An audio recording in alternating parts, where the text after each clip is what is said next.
Ano nga ba ang advantage kung isa kang vlogger o kung negosyante ka at isa ka ring vlogger? Yo, what's up? Magandang gabi.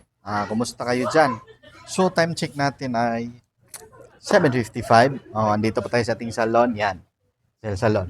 So, papakita ko sa inyo kung ano yung nagagawa ng isang vlogger o isang negosyante pero vlogger ka. So, ngayon kasi, merong sikat na, ano, coffee on the wheels. Buksan ko lang yung ilaw. Yan.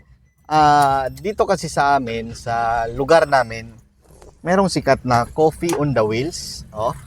So, ang problema, ang problema ngayon, last week, last 2 weeks ago, nagpa-check up tayo, no, at hindi tayo pwedeng iminom ng kape kasi bawal sa atin sapagkat acidic tayo. So ano nga ba ang nagagawa ng vlogger ka na at negosyante ka pa, or negosyante ka na at vlogger ka pa? Kapa. So dito sa harap ng salon namin, ang Zel Salon, no, harap nito ay LYR. So ngayon, nakikita nyo ba yung pila na yan? Yan. Ang daming pila niyan, oh. Hanggang doon yan sa dulo. Yun. Andun pa. Napakadaming tao. Napakahaba ng pila. Natatakpan lang ng sasakyan. So, ganyan kabangis kung vlogger ka or negosyante ka tapos vlogger ka pa. No? Kasi hina-highlight nila, pinapakita nila yung sistema ng negosyo nila, pumupunta sila sa kahit saang lugar, at ito yung nakakatawa, hindi, nakakamangha pala, sorry. Ang nakakamangha rito, kasi nagpo-post sila ng videos nila kahit saan sila mapunta, sa Davao, sa Digos, sa Kidapawan yata. At mga boss, mga madam, inaabangan sila ng mga tao. Grabe talaga. 3 days pa to dito, ha. 3 nights pala kasi gabi ngayon.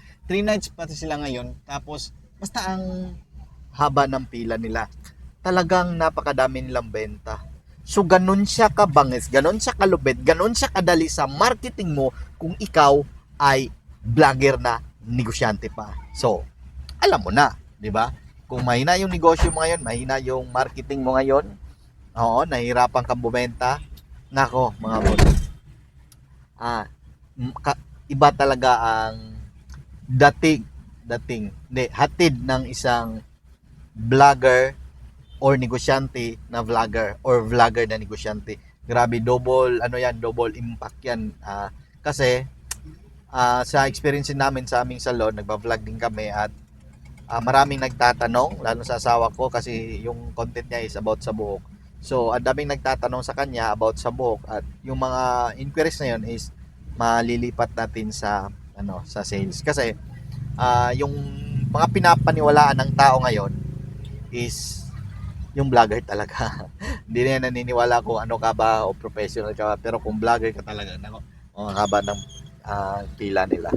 So mamaya-maya kung aalis na yung sasakyan dyan na nakapark, is papakita ko sa inyo yung pila nila dyan. Kasi tapos meron pa sila ditong nakapost sa Facebook nila na bring your own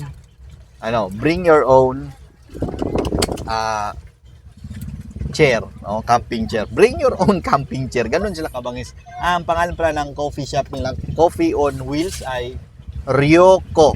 Ryoko. Shout out Ryoko. Nandito kami sa harap mo. Sana ma-shout out mo rin kami. Andyan sila, Ryoko.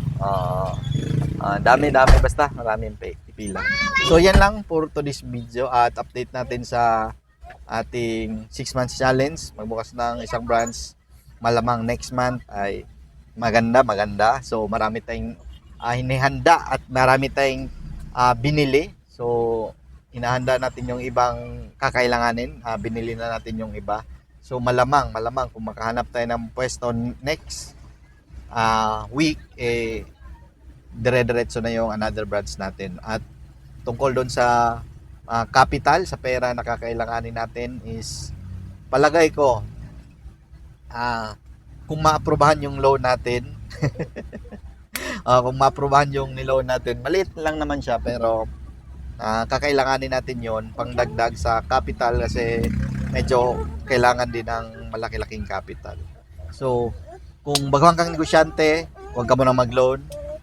Lalo na kung hindi mo pa alam, hindi mo alam kung sino yung target market mo, hindi mo alam ang ikot ng pera mo, hindi mo alam paano i-handle yung cash flow o ano mang mga bayarin, huwag ka munang mangutang.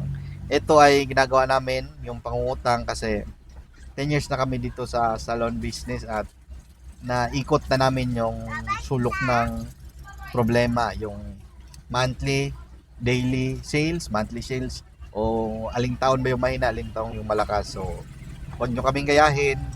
Kung balak mo mangutang, pag-isipan mo at doon ka makabase sa pinakamasaklap na mangyayari na kung ang negosyo mo ba ay hindi bumenta is meron ka bang pang backup na pambayad sa iyong utang. Yan lang yung mapapayo ko. Dahil ang buhay, pag negosyo ay 24 oras na trabaho at sandamakmak na problema ang haharapin mo. Lalo na yung syempre, line ng matauhan, ng benta at kung ano-ano pa. So, yan lang muna sa gabing ito. Ako si Jeff Cinco nagsasabing kumbate. Pero bye-bye, trabaho mo ba tayo?